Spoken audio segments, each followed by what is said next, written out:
দাঁড়ান দাঁড়ান, এটা না দেখেই চলে যাবেন। এটা কি দেখেন, এখানে আমি মজারেলা যে চিজের জন্য গাখির দিয়ে দিলাম। তার গাখিরটা দেখলাম যে গরম হয়েছে কিনা, তার জন্য আমি হাতটা দিয়ে দেখলাম যে না ঠিকই আছে, বেশি গরম করা যাব না, অল্প গরমে। তারপর দিয়ে দিলাম ভিনেগার। ভিনেগার দিয়ে দেখেন আমি হাত দিয়ে করে নিলাম, কারণ গরম বেশি না।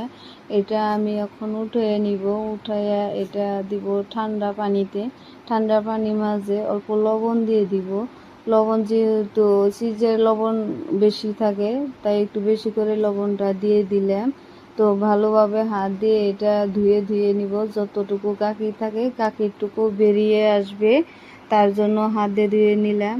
তাই আমরা গ্রামে থাকি, অত কিছু তো পাওয়া যায় না, তাই নিজে ঘরে ট্রাই করে থাকি যে খাওয়ার জন্য বানায় নিজেই খাবো, তাই নিজেই বানিয়ে নিই।